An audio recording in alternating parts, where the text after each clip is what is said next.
नमस्कार, मैं हूं कमल दुबे, आपका ज्योतिष मित्र। सौभाग्य सलाह में आपका स्वागत करता हूं। मित्रों, आज एक नए विषय को लेकर के आपके बीच में उपस्थित हुआ हूं। आशा है यह विषय आपको बहुत ही पसंद आएगा। मित्रों, अगर आपने हमारे चैनल को सब्सक्राइब नहीं किया है तो कर लें, जिससे आने वाला वीडियो आप तक आसानी से पहुंचता रहे। आज का जो हमारा विषय है वो 12वां भाव या व्यय भाव है। देखिए मित्रों, किसी भी कुंडली का जब हम अध्ययन शुरू करते हैं तो पहले घर से शुरू करते हैं। पहले घर से इसलिए करते हैं कि वही जातक होता है या वही व्यक्ति होता है। फिर उसका शरीर होता है, उसकी पर्सनालिटी होता है, वह जीवन में किन किन चीज़ों को लेकर के पैदा हुआ है, इसका भी अध्ययन लगभग हम पहले घर से ही करते हैं। फिर आ जाए दूसरे घर में, यह उसका धन का भाव है, यह उसके जो पूर्वजों द्वारा संपत्ति है उसका भाव है।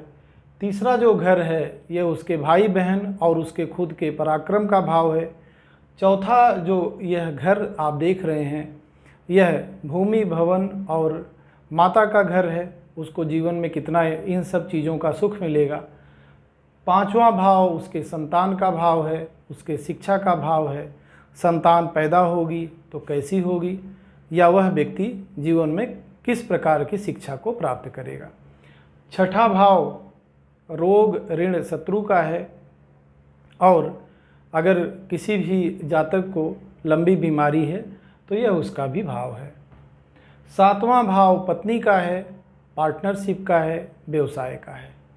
आठवां भाव किसी भी जातक की मृत्यु का है, आयु का है और उसके आध्यात्मिक सुख का है। नवां भाव उसके भाग्य का है और पिता द्वारा अर्जित किए हुए संपत्तियों के भोग का भी भाव है। 10वां भाव उसके कर्म का है, वह कैसा काम करेगा, क्या कर्म करेगा, और उस कर्म के माध्यम से 11वां उसका लाभ का भाव है। और अब आते हैं हम 12वें भाव पे, जिसके विषय में आज मैं आपसे बात कर रहा हूँ। 12वें भाव से हम मोक्ष को देखते हैं, क्योंकि जीवन भर हम जो कुछ भी करते हैं लास्ट में अंतिम सोपान होता है मोक्ष। मोक्ष का मतलब है कि अगर हमने जीवन में पूरे अपने काम को कंप्लीट कर लिया है तो लास्ट में हमें दोबारा जन्म लेने की ज़रूरत नहीं होती है। इसी को मोक्ष कहते हैं। यह व्यय का भी भाव है, यह हवाई यात्रा का भी भाव है और यह जेल यात्रा का भी भाव है। क्योंकि जो हम कर्म करते हैं उससे जो लाभ होता है, अच्छा है बुरा है, उससे हमें परेशानी होती है और हमने गलत काम किया है तो जेल यात्रा तक भी हम पहुंच जाते हैं, मतलब जेल तक हम पहुंच जाते हैं। अब इस भाव के विषय में आपसे बात करें तो सबसे पहले हम इसके कारक ग्रह की बात करेंगे। कारक ग्रह का मतलब यह होता है कि इस घर पे पहला अधिकार उसका होता है, क्योंकि वह इस घर का मालिक होता है। वह है शनि, और शनि की ही परछाई राहु है, जो कि शनि से 3 गुना ज़्यादा इफेक्टिव है। तो इसलिए विशेष करके यह जो घर है यह राहु का है। अब कुंडली में राहु की स्थिति बताएगी कि आपका व्यय जो आपने जीवन में कमाया है वह कहाँ कहाँ करेंगे। व्यय का मतलब मेरा सिर्फ धन से ही नहीं है, व्यय का मतलब शिक्षा से भी है। शिक्षा का व्यय करना आपको पता ही है, अगर शिक्षा हम अधिक व्यय करेंगे तो वह बढ़ेगी। व्यय से संबंध यह है कि हमने जो काम किया है वह उस काम का हम कहाँ कहाँ पर उसका यूटिलाइज कर रहे हैं।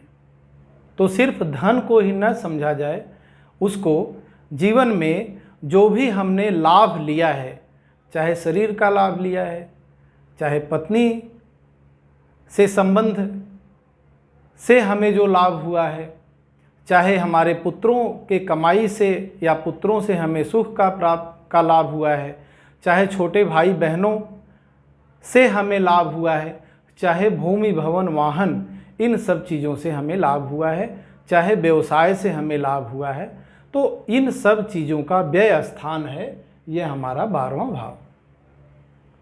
अब मैंने आपको बताया कि इस स्थान का जो कारक ग्रह है वह शनि है, और शनि से 3 गुना ज़्यादा प्रभावशाली शनि की ही परछाई राहु है, इसलिए इस पे अधिक प्रभाव राहु का होता है। अब यह समझना पड़ेगा कि अगर राहु इस स्थान पर बैठा है और वह अंशवाइज मजबूत है तो आपका व्यय करवाएगा। अब किस ढंग का व्यय करवाएगा यह आपको समझना पड़ेगा। जैसे धन का तो व्यय होगा ही, साथ में राहु को 3 दृष्टि भी प्राप्त है। उससे अधिक जहाँ पर कोई भी ग्रह बैठता है वहाँ से दृष्टि से जिस घर को देखता है वह घर ज़्यादा प्रभावशाली होता है। कहने का मतलब है कि ग्रह अगर यहाँ बैठा है तो जो ग्रह यहाँ बैठा है वह दृष्टि वाइज मान लीजिए यहाँ देख रहा है, यहाँ देख रहा है, यहाँ देख रहा है, तो इस घर से ज़्यादा प्रभाव इस या इस घर पे डालेगा। मैं एक दृष्टि समझाता हूँ। राहु को दिव्य दृष्टि प्राप्त है और उसको 5वीं दृष्टि, 7वीं दृष्टि और 9वीं दृष्टि, 3 दृष्टि प्राप्त है। यहाँ अगर राहु बैठेगा तो यहाँ से 1 2 3 4 5 इस स्थान को देखेगा, चौथे स्थान को देखेगा।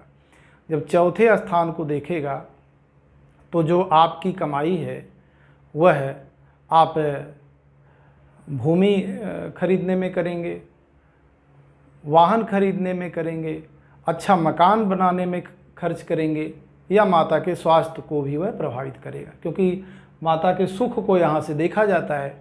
तो जब खर्च भाव यह हमारा है, व्यय भाव है, तो यहाँ से माता के सुख का वो व्यय कर देगा, लेकिन भूमि भवन वाहन का वो सुख आपको दे देगा। यह उसकी 5वीं दृष्टि हुई। 6ठी और 7वीं दृष्टि सभी ग्रहों की होती है, लेकिन कुछ ग्रह विशेष होते हैं जिनको दिव्य दृष्टि प्राप्त है, उनमें से राहु एक है। 7वीं दृष्टि से वह 6ठे घर को देखेगा। 6ठे घर को जब वो देखेगा तो यह रोग, ऋण, शत्रु, रोग का व्यय कर देगा तो रोग खत्म हो जाएगा, शत्रु का व्यय कर देगा तो वह शत्रु खत्म हो जाएंगे, और ऋण का भी वह खत्म कर देगा। कहने का मतलब है कि अगर राहु यहाँ बैठते हैं और अपनी 7वीं दृष्टि से 6ठे घर को देखते हैं तो यह आपके लिए बहुत ही अच्छा है। और यह है चूँकि उसी के पार्टनर केतु का भी घर है। राहु अगर यहाँ बैठेगा तो केतु यहाँ बैठेगा ही बैठेगा, दोनों मिल करके बहुत ही ज़्यादा मजबूत स्थिति में हो जाएंगे। फिर 8 9, 9वीं दृष्टि से वो 8वें घर को देखेगा। 8वां घर स्वयं शनि का ही है, तो शनि के घर को देखेगा तो व्यय करेगा। क्या व्यय करेगा? आयु को बढ़ाएगा, क्योंकि विशेष करके मृत्यु का भाव है, मृत्यु का व्यय कर देगा, अर्थात उसकी आयु लंबी हो जाएगी। और आध्यात्मिक सुख का भी यह घर है, मतलब आध्यात्म में आपकी रुचि कितनी है इसका भी यह घर है, तो उसका भी व्यय कर देगा। इस प्रकार से राहु अगर इस स्थान पर बैठता है तो इस प्रकार से वह व्यय करेगा।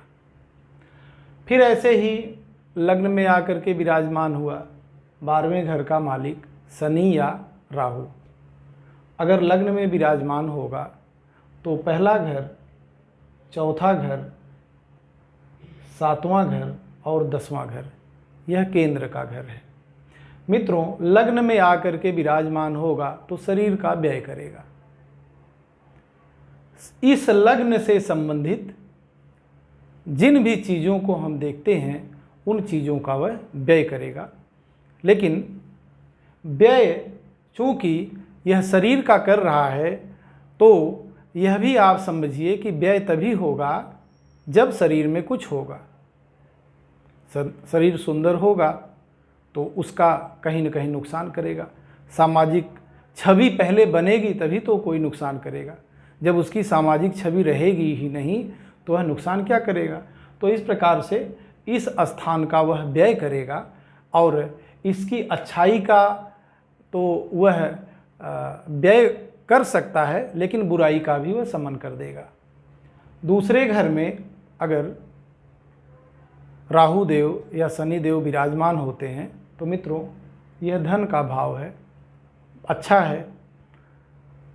व्यक्ति दूसरे घर के सुख में पैसे को खर्च करेगा। जैसे यहाँ से हम धन देखते हैं, पैतृक संपत्ति देखते हैं, तो पैतृक संपत्ति को इकट्ठा करने में वह अपनी ऊर्जा को लगाएगा। तीसरे घर से देखते हैं, अगर तीसरे घर में यही शनि या राहु विराजमान होते हैं तो तीसरे घर से खुद के पराक्रम, भाई बहनों जो छोटे हैं आपसे उनके विषय में अध्ययन करते हैं, तो इस तीसरे घर में भाई बहनों से आपका संबंध खराब कर देगा। लेकिन पराक्रम का तो व्यय करेगा, लेकिन पराक्रम के माध्यम से जो भी चीज़ें अर्जित आप कर सकते हैं उसमें व्यय करेगा। कहने का मतलब है कि धन के मामले में ठीक है, लेकिन थोड़ा रिश्तों के मामले में खराब है। ऐसे ही अगर इस कारक ग्रह के यहाँ आकर के बैठता है तो चौथे घर में आकर के बैठने से व्यक्ति जीवन में जो भी धन कमाएगा उस धन को वह भूमि बनाने में, भूमि खरीदने में, भवन अच्छा सुंदर मकान बनाने में, वाहन अच्छा वाहन खरीदने में व्यय करेगा, खर्च करेगा। और साथ में थोड़ा से माता के सुख में भी वह कमी ला देगा। पांचवें घर में संतान का नुकसान करेगा, क्योंकि संतान के लिए व्यय करेगा, संतान का व्यय करेगा। और कभी कभी तो ऐसे कंडीशन में संतान पैदा ही नहीं होती है, अगर होती भी है तो वह संतान उतना कामयाब नहीं रहती है, क्योंकि संतान के बहुत सारे सुखों से ये जो राहु या शनि है वो नुकसान पहुंचाता है, व्यय करता है। लेकिन शिक्षा में वह व्यय करेगा, किताबों से लगाव होगा, पढ़ाई में लगाव होगा, क्योंकि शिक्षा तो खर्च करने से ही बढ़ता है। तो इसलिए शिक्षा के क्षेत्र में आप महारत हासिल करेंगे, किताबों के शौकीन होंगे, पढ़ने के शौकीन होंगे, लेकिन संतान के लिए अच्छा नहीं है। ये छठे घर में अगर आकर के विराजमान होता है तो छठे घर से रोग ऋण शत्रु का वह व्यय कर देगा, बहुत ही अच्छा रिजल्ट यहाँ पर वो देगा। सातवें में अगर वो बैठता है तो पत्नी के सुखों से थोड़ा आपको वंचित कर सकता है। पार्टनरशिप अच्छी नहीं चलेगी, कभी कभी लड़ाई झगड़ा इतना हो जाएगा, तलाक तक की नौबत आ सकती है, या कुछ न कुछ जीवन में पत्नी से संबंधित आपको दिक्कत रहेगा। लेकिन व्यवसाय के लिए ठीक है, जब व्यवसाय में आप पैसे को व्यय करेंगे, खर्च करेंगे, तो व्यवसाय आपका चमकेगा। आठवें घर में आयु बढ़ाएगा, क्योंकि मृत्यु का व्यय करेगा, लेकिन आध्यात्मिक सुख में कमी ला देगा। यहाँ बैठता है तो पिता के सुखों से थोड़ा वंचित कर देता है। कभी न कभी पिता का जो सुख है, जो पिता ने जीवन भर आपके लिए कमाया है, उसमें थोड़ी सी कमी ला देगा। लेकिन चूँकि यह आध्यात्म का भी घर है, भाग्य का भी घर है, तो थोड़ा सा भाग्य में भी कमी ला देगा। 10वें घर में बैठेगा, व्यापार में व्यय करवाएगा और आपके लिए बहुत अच्छा होगा। लेकिन व्यापार के साथ साथ हम पिता को भी यहाँ देखते हैं, तो पिता का भी कहीं न कहीं वह नुकसान करेगा। ऐसे 11वें घर में अगर विराजमान होता है यह ग्रह, जो उसका कारक ग्रह है राहु और शनि, तो मित्रों इस घर में लाभ में थोड़ा सा कमी ला देगा। तो इस प्रकार से अगर कारक ग्रह बैठता है तो इस प्रकार का रिजल्ट आपकी कुंडली में दे सकता है। लेकिन यह एक सामान्य सा फलादेश है जो मैं आपके बीच में रख रहा हूँ। इसमें दृष्टि पे भी डिपेंड होता है, क्योंकि राहु और शनि दोनों को दिव्य दृष्टि प्राप्त है। राहु को 3 दृष्टि प्राप्त है और शनि को भी 3 दृष्टि प्राप्त है। राहु की दृष्टि है 5वीं, 7वीं और 9वीं, और वहीं शनि की दृष्टि है 3, 7 और 10। तो कहने का मतलब है इस घर को तो वह प्रभावित करेगा ही, जहाँ पर बैठेगा। अगर राहु बैठता है दूसरे, मान लीजिए यहाँ पर बैठता है पहले घर में, तो उसकी 5वीं दृष्टि 5वें घर पे, और उसकी 7वीं दृष्टि 7वें घर पे, और उसकी 9वीं दृष्टि 9वें घर पे, उससे संबंधित भी वह व्यय करवाएगा। अगर शनि बैठते हैं यहाँ पर तो तीसरी दृष्टि से आपके तीसरे घर को देखेंगे, पराक्रम को देखेंगे, छोटे भाई बहनों को देखेंगे, फिर 7वीं दृष्टि से आपके पत्नी को देखेंगे, और 10वीं दृष्टि से आपके व्यापार को देखेंगे, और वह व्यापार के भी कहीं ना कहीं कारक है।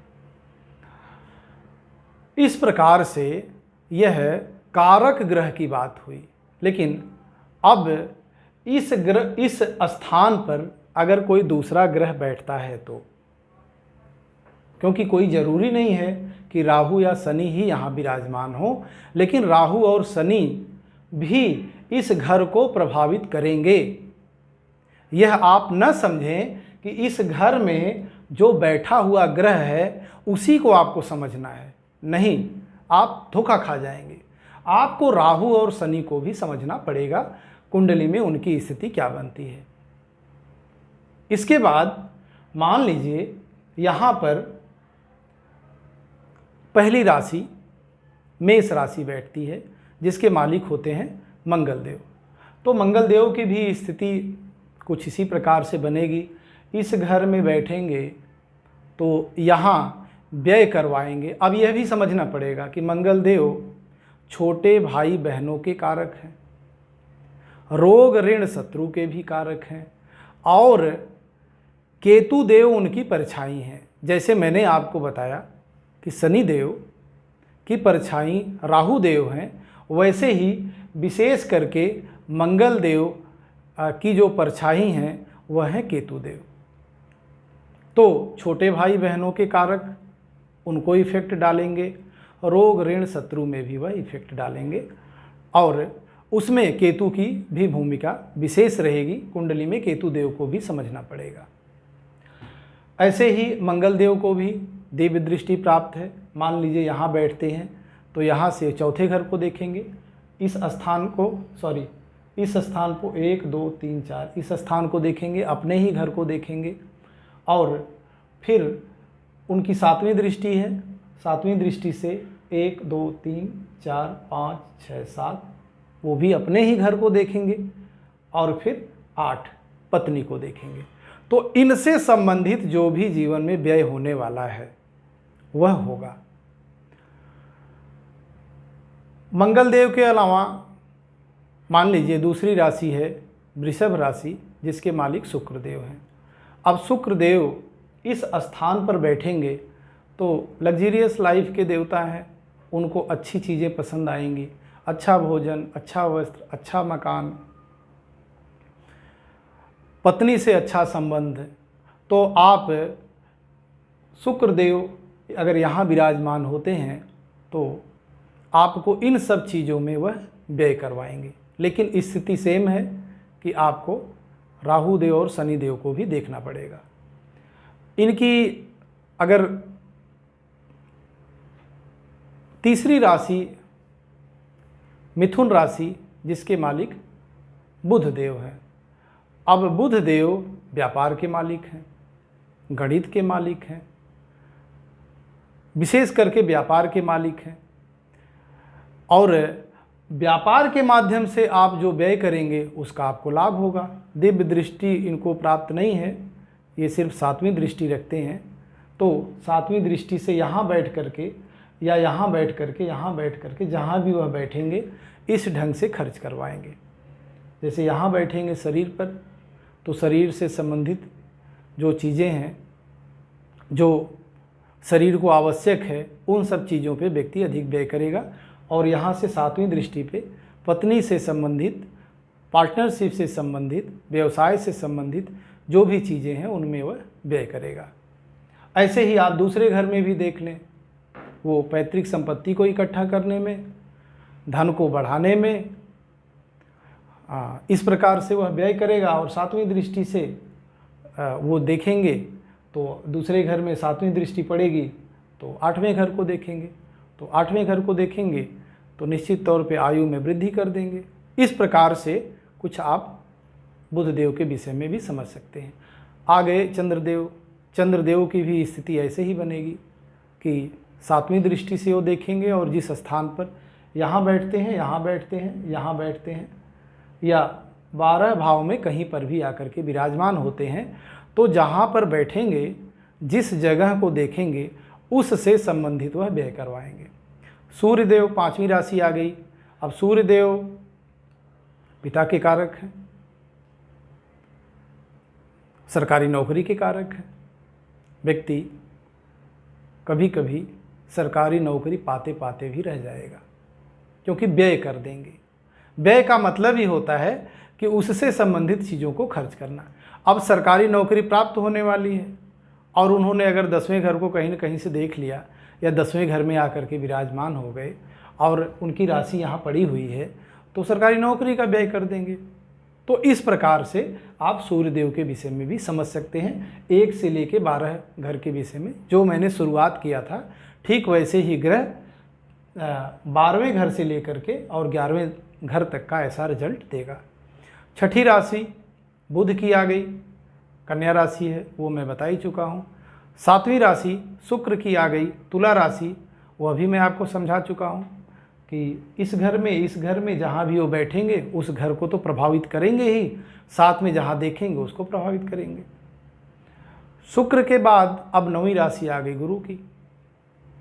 गुरुदेव भगवान भी देखो आध्यात्म सुख के कारक हैं, धन के कारक हैं, भाग्य के कारक हैं, संतान के कारक हैं, शिक्षा के कारक हैं। इन संबंधित चीज़ों में वह व्यय करेंगे। जैसे यहाँ पर बैठे तो यहाँ से गुरुदेव को दिव्य दृष्टि प्राप्त है, 5वीं दृष्टि देखेंगे चौथे घर को, भूमि भवन वाहन में आपका सुख बढ़ा देंगे। माता के का जो स्वास्थ्य है थोड़ा गड़बड़ कर देंगे, क्योंकि माता के सुख से वो आपको वंचित कर देंगे, व्यय कर देंगे। फिर 7वीं दृष्टि से जब वह देखेंगे तो छठे घर को देखेंगे। छठे घर को देखेंगे मित्रों, तो छठे घर से संबंधित रोग, ऋण, शत्रु, लंबी चलने वाली बीमारियां, इन सब का वह व्यय कर देंगे। 9वीं दृष्टि से 8वें घर को देखेंगे तो चूँकि शुभ ग्रह हैं, आपके आयु में वृद्धि कर देंगे, आध्यात्मिक सुख में भी वृद्धि कर देंगे, व्यय करेंगे। देखिए आध्यात्मिकता में अगर आप व्यय करेंगे तो आपको लाभ होगा, क्योंकि वह शिक्षा का व्यवस्था है। शिक्षा में जो व्यक्ति भी व्यय करेगा